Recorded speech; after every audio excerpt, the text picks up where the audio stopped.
trying to. Yeah, okay, so we're going towards 22, which is weighing our hearts, heaven or hell, and this is a pretty chunky bit of thinking to go on here. So, which is, and I think you definitely have a lot to say on this. Which is, what is it that gets us to heaven or hell? So, if our hearts are going to be weighed, so you're going to go to heaven, you're going to go to hell. What is it that does that? So, is it faith or is it deeds and works? And the problem is, it can't be one or the other. Exclusively. So if it's just faith, then what about all those people that have existed at times and places where they didn't have access to, got the knowledge of the Judeo-Christian version of God?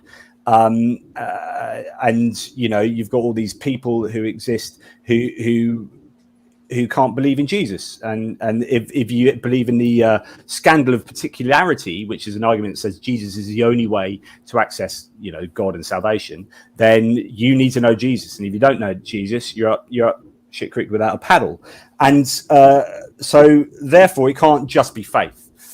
But is it deeds? Well, if it's just deeds, someone can be good without believing in God and then get into heaven. So, and in fact, the Pope, I think, recently said that atheists can go to heaven. Well, that kind of makes a mockery of faith. Well, what's the point in believing? What's the point in the old Bible and all these ritualistic moral diktats and ceremonial gumph? What's the point of all that rubbish if you don't need to believe it? You can just be a good person and get to heaven. So therefore it has to be some kind of combination, one would think, of both of those. What are your thoughts on that?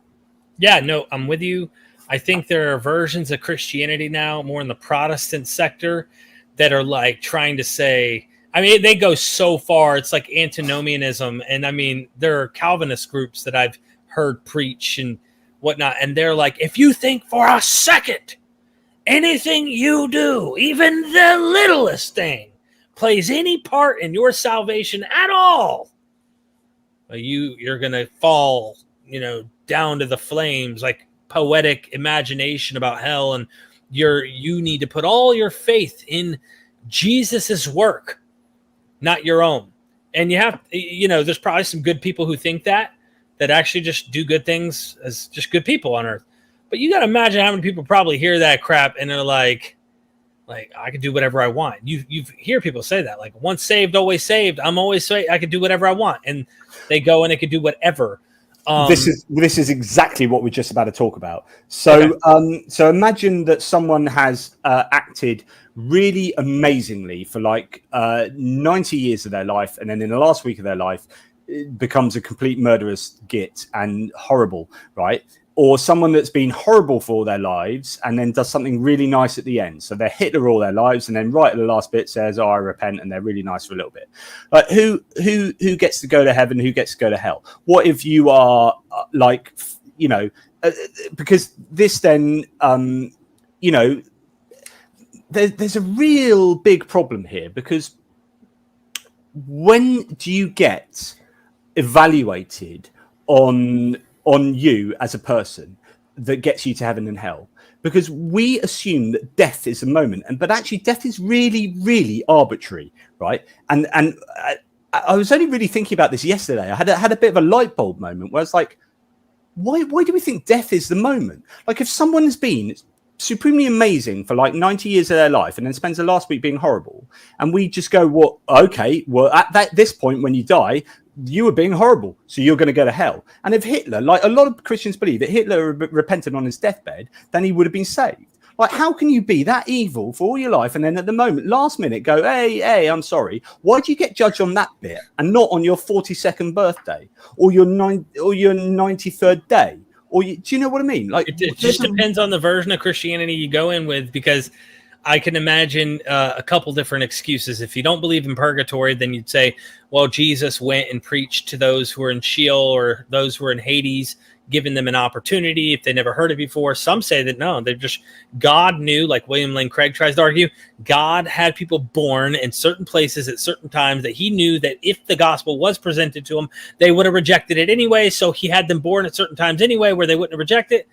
But then the people who are born, who reject it at times, there's so many ridiculous, if there's a will, there's a way kind of William Lane Craig kind of argumentation, in my opinion, to make sense of everything. But Purgatory, I think, tries to resolve that issue of like they were 99.9% of their life they were good, but then they did a little bad. Okay, they'll burn that off in purgatory and kind of cook it off, all that evil, kind of like what you see in Zoroastrianism. Like it's kind of universalism almost. So there's some kind of redemptive period of punishment, like where it could be. I kind of wonder. This is something I'd love to get like an expert in Catholicism to explain on purgatory. But I wonder if you don't go to purgatory if you're not a faithful believer at all. Like I don't know if they believe everyone ends up in purgatory or if it's like you need to have been baptized. Because notice there's a key element to Catholicism about the Eucharist and baptism as salvation. They literally see those as salvific. They dunk the babies to make sure that they're saved. And there is some truth to that in the biblical narrative about like, you really need to be baptized, like in order for the remission of sins to take place. So Catholics hold on to this, whereas Baptists go, that's a outward reflection of an inward reality. And there's kind of both are kind of reflecting something here that's true, but they've let go of that old Orthodox view. And so I kind of wonder if they're saying baptized Christians who, they go to purgatory and get another chance, but anyone outside of that, they're just in outer darkness, or I don't know. I don't know what Neil Sendlak's pastor, former pastor, Gnostic informant, you're my friend, Neil Sendlak. So his pastor said this as a great video of him.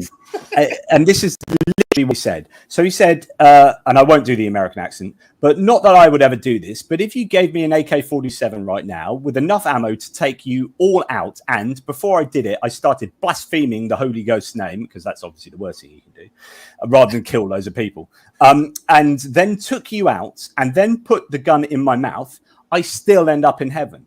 Sorry, that probably wouldn't happen, as before I got to do it, the Lord would stop me. Yeah, of course he would.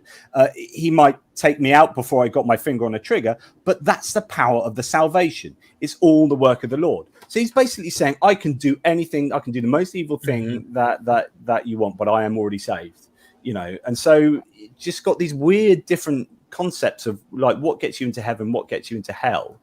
And it's all thoroughly, it makes very little sense to me. Imagine someone that's because heaven and hell are binary. It's like you either get to heaven or you go to hell. It doesn't appear to be any kind of.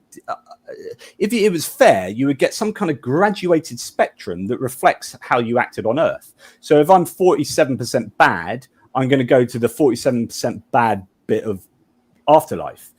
But what happens is you get dropped in heaven or you get dropped in hell. And that's a real problem for a spectrum of behaviors. So imagine you're 49.9% like bad, and you have to get 50% to get to heaven, and you just miss out, and you go to hell with like someone who's 99.9% bad.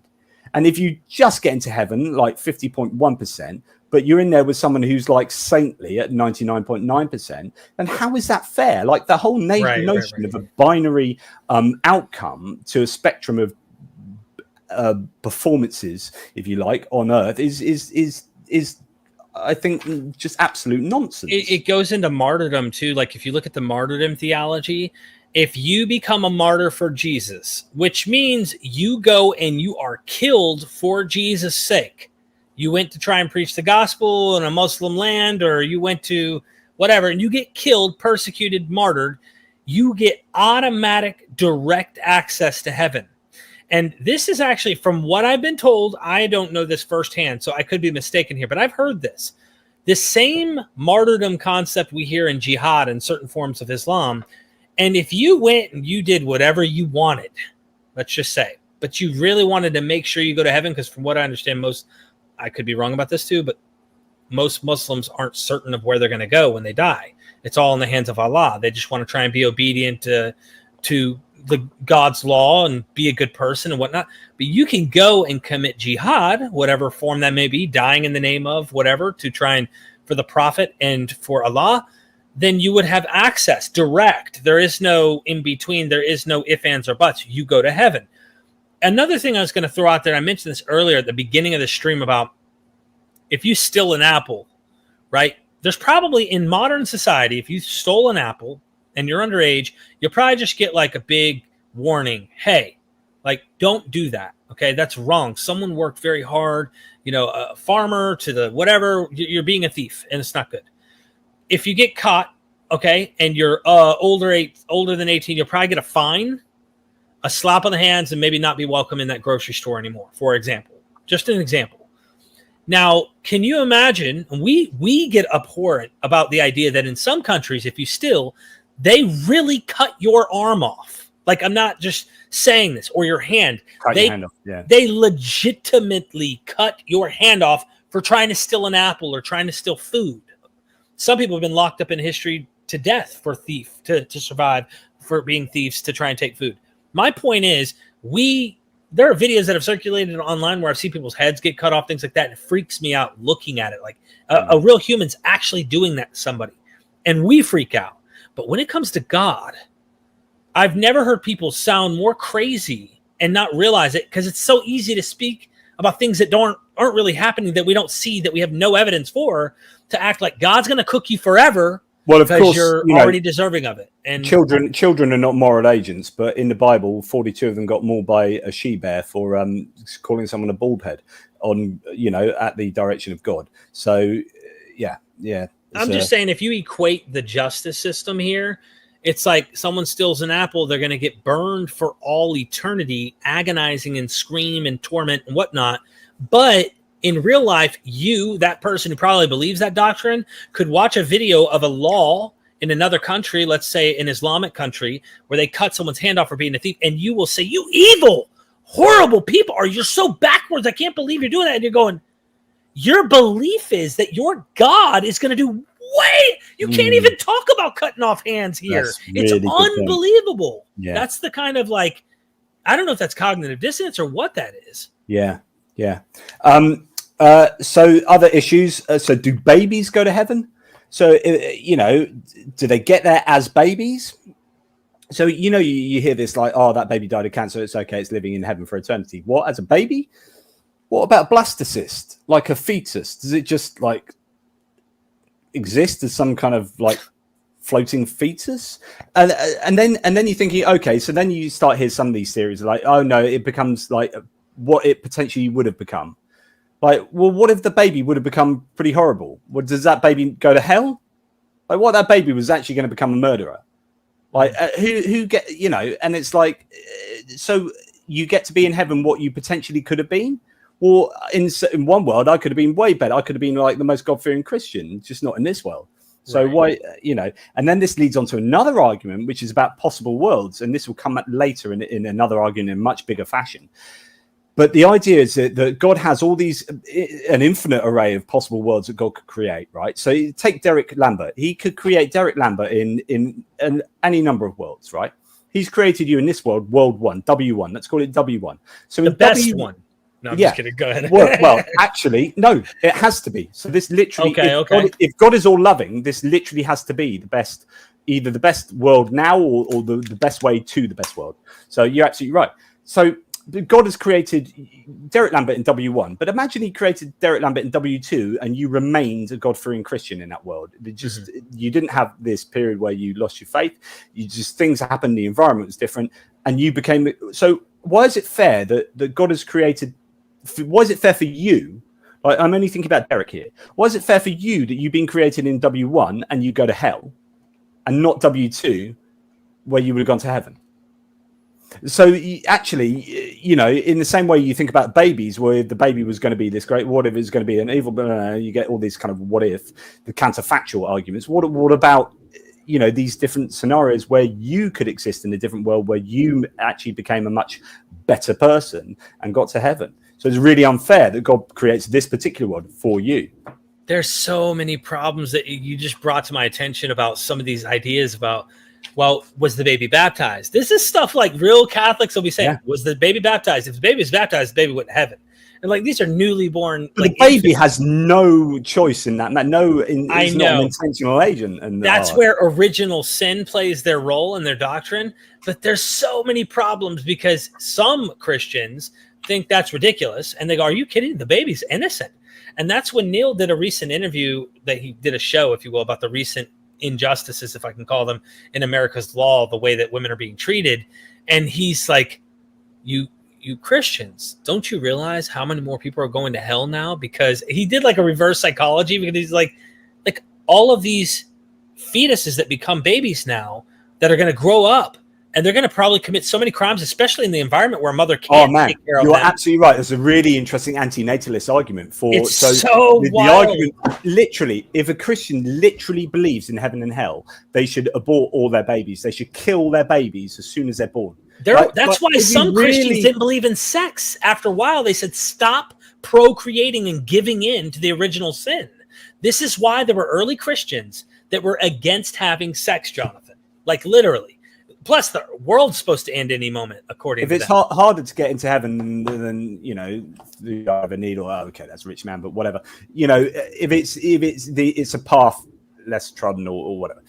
It's harder to get into heaven. So statistically, you should really not be having children because the likelihood is they're more likely to go to hell. So, don't do it.